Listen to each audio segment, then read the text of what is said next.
Hey guys, welcome back to Kandala Sandhya 7551. Please like and share and comment అండి. Subscriber చేయడం మాత్రం మర్చిపోకండి. So subscriber తప్పకుండా చేయండి, ఓకేనా? మరి సో ఈ రోజు వ్లాగ్ వచ్చేసింది పిండి కూర ప్రిపరేషన్. సో ఇది వర్షాకాలంలో మాత్రమే ఎక్కువగా దొరుకుతుంది కాబట్టి సో మేమైతే ఎక్కువగా తింటాం, ఎందుకంటే చాలా ఆరోగ్యానికి మంచిది.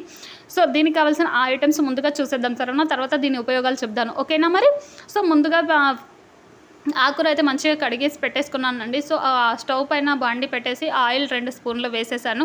తర్వాత కొంచెం ఆవాలు జీలకర్ర వేసేసి కొంచెం ఆనియన్స్ పచ్చిమిర్చి వేసేసానండి. సో అది మంచిగా ఫ్రై అయిపోయిన తర్వాత 2-3 ఎల్లిపాయలు నల్లకొట్టి వేసేసాను. ఎందుకు అంటే అది ఆరోగ్యానికి చాలా చాలా మంచిది. సో మేము ఎల్లిపాయ ఎక్కువ తినాం కాబట్టి సో టేస్ట్ కోసం అందులో పిండి కూరలో మెయిన్లీ వేయాలి, ఎందుకంటే అది ఆరోగ్యానికి చాలా ఉపయోగపడుతుంది.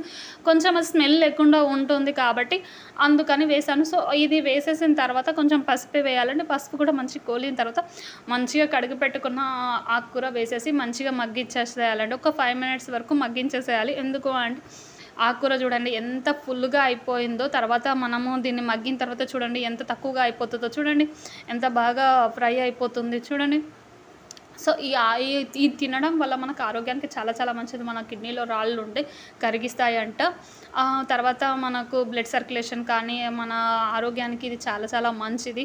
మెయిన్లీ అయితే రాళ్ళు ఉంటాయని మోస్ట్లీ తింటారు, తర్వాత దీని లివర్ కూడా మంచిగా క్లీన్ అవుతుందని ఇంకొంతమంది అంటారు. సో ఏదేమైనప్పటికీ మన ఆరోగ్యం మన చేతుల్లోనే ఉంటుంది కాబట్టి సో వర్షాకాలంలో ఈ పిండి కూర తీసుకోవడం చాలా చాలా మంచిది. సో మళ్ళీ ఇది ఎప్పుడు కావాలంటే అప్పుడు దొరకదు కాబట్టి మన వర్షాకాలంలో ఎక్కువ తీసుకోవాలి ఈ పిండి కూర. అన్ని ఆకుకూరలు రెగ్యులర్గా దొరుకుతాయి కానీ ఈ ఆకుకూర ఎక్కువ దొరకదు కాబట్టి పిండి కూర తీసుకోవడం చాలా చాలా మంచిది. సో మనం ఊరికే ఏమన్నా అయినప్పుడు హాస్పిటల్కి వెళ్ళడానికంటే ముందే తినడం వల్ల మన ఆరోగ్యం మన చేతుల్లోనే కాపాడుకో. ఆరోగ్యమే మహాబలం అన్నారు కదా పెద్దలు. సో అలా మొత్తం ఫ్రై అయిపోయిన తర్వాత చూడండి ఎంత దగ్గరకు వచ్చింది కర్రీ.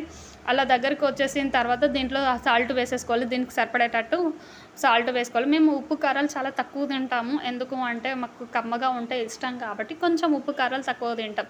సో దీనికి కావాల్సినంత సరిపడినంత ఉప్పు వేసేసుకున్నానండి. అది కొంచెం మగ్గిన తర్వాత ఒక 2 మినిట్స్ వరకు మనం ఉంచాలి, ఎందుకంటే ఉప్పు మంచిగా మగ్గిపోవాలి. కొంచెం మగ్గాక చాలా చాలా టేస్టీగా ఉంటుంది ఈ ఆకుకూర. మనం తినడము చాలా చాలా బాగుంటుంది, మన ఆరోగ్యానికి కూడా చాలా బాగుంటుంది.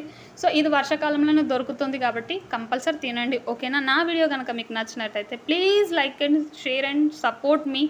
అండ్ మీ ఇంకా మంచి మంచి వీడియోస్ తీయడానికి ప్రయత్నం చేస్తూ ఉంటాను. సోనా ఓకేనా? మరి బాయ్.